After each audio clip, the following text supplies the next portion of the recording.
ایک خاتون جس نے اپنی بیٹی کی شادی کی اور پھر اس کا تعلق اپنے داماد کے ساتھ بن گیا۔ ہم صحیح اور غلط کی بات نہیں کر رہے، جو غلط ہے وہ غلط ہے۔ زیادتی اگر آپ کے ساتھ ہو رہی ہے تو وہ زیادتی یا وہ ظلم یا وہ کمی اس بات کا جواز نہیں بن سکتی کہ آپ کسی اور غلطی میں پڑ جائیں۔ اگر آپ نے اپنے تعلق کو ہی ٹھیک کرنے کی کوشش نہیں کی اور خود غلط راستے پر چل نکلے ہیں تو یہ بات سمجھ لیجیے اور جان لیجیے کہ آپ کی ذات کے اندر یہ انٹینشنز موجود تھیں اور یہ انٹینسٹی موجود تھی کہ آپ اپنے لیے غلط کا انتخاب کر لیں۔ انسانی فطرت میں جنسی رغبت، مونس و غمخواری،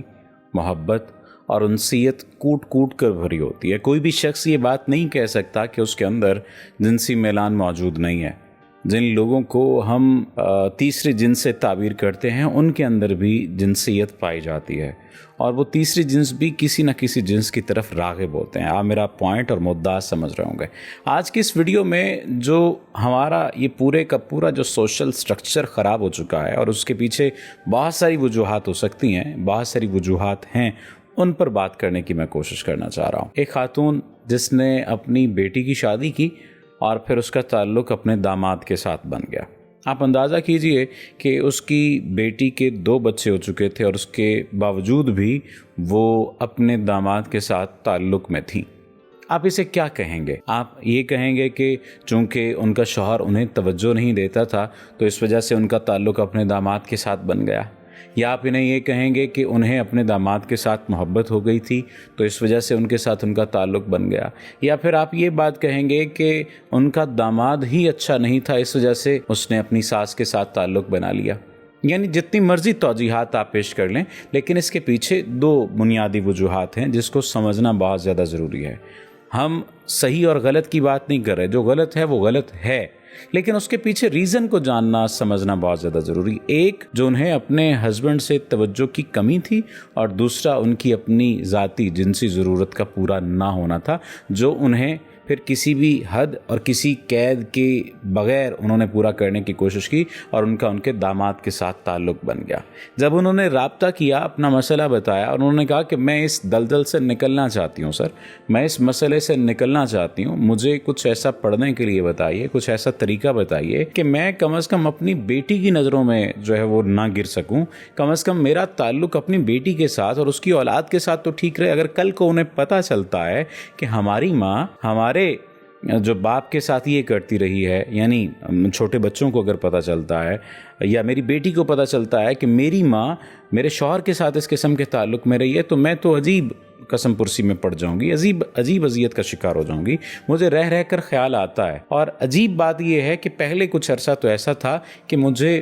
اپنی بیٹی سے ہی ایک حسد سا محسوس ہوتا تھا، مجھے اپنی بیٹی سے ہی ایک گھن سی آتی تھی کہ یہ میرے داماد کے ساتھ خوش کیوں ہے۔ میں یہ چاہتی تھی کہ اس کا گھر ٹوٹ جائے اور میں اس کے ساتھ شادی کر لوں، لیکن میرے اوپر سوشل پریشر بھی تھا۔ اور پھر انہوں نے اس کی توجیہ جو بیان کی، جو وجہ بیان کی، انہوں نے یہی کہا کہ سر میری عمر اس وقت 40 سال ہے۔ اندازہ کیجئے کہ 40 سال کی عمر ہے، بڑی بیٹی کی شادی کر چکی ہیں، ان کے 2 بچے ہیں اور ان اپنے داماد کے ساتھ تعلق بن گیا، اور کہنے لگی کہ 16 سال سے میرے ہسبینڈ کے ساتھ تعلق نہیں ہے، اور جب بھی میں اسے یہ بات کہتی ہوں کہ تم اپنا علاج کروا لو تو وہ مجھے تذلیل کا نشانہ بناتا ہے، وہ تشدد کا نشانہ بناتا ہے، اور پھر اس کے بعد میں دیکھتی ہوں تو وہ اپنے موبائلز پر دوسری عورتوں کے ساتھ بات کر رہا ہوتا ہے، وہ دوسری عورتوں میں مدغم ہوتا ہے۔ میں 2 مسائل لے کر آپ کے سامنے پیش ہوئی ہوں۔ ایک، میرا اپنے ہسبینڈ کے ساتھ تعلق بہتر ہو جائے، وہ اپنے علاج کے لیے تیار ہو جائیں، اور دوسرا میں اپنے داماد سے پیچھے ہٹ جاؤں اور اس کا خیال بھی ہٹ جائے۔ خیر، ان سے جتنی گفتگو ہوئی، اس گفتگو میں چند ایک چیزیں جو جن باتوں کو میں سمجھ سکا اور جو پیغام میں بنیادی طور پر آپ تک پہنچانا چاہتا ہوں اس کو سمجھنا ضروری ہے۔ دیکھیے، ایک، زیادتی اگر آپ کے ساتھ ہو رہی ہے تو وہ زیادتی یا وہ ظلم یا وہ کمی اس بات کا جواز نہیں بن سکتی کہ آپ کسی اور غلطی میں پڑ جائیں۔ یعنی اگر آپ ایک خاتون ہیں یا آپ ایک مرد ہیں اور آپ کا حق پورا نہیں ہو رہا تو یہ اس بات کا جواز نہیں ہے کہ آپ کسی دوسرے تعلق اور ایسے تعلق کی طرف چلے جائیں جہاں پر آپ گناہ کر رہے ہوں، یا جہاں پر آپ ایک قسم کے غلط تعلق میں آ جائیں اور جہاں پر آپ کسی تیسرے کی حق تلفی کر رہے ہوں۔ ایک بات تو یہ سمجھنے کی ضرورت ہے، کیونکہ اکثر و بیشتر خواتین یا مرد یہ بات کہتے ہیں کہ چونکہ میرا پارٹنر میرے ساتھ ٹھیک نہیں ہے اس وجہ سے میں نے یہ فیصلہ کیا۔ یعنی ایک تو آپ کے ساتھ زیادتی ہو رہی ہے تو آپ نے اس زیادتی کا بدلہ لینے کے لیے کسی دوسرے کا انتخاب کر لیا۔ دوسری جو بات سمجھنے کی ضرورت ہے، آپ کو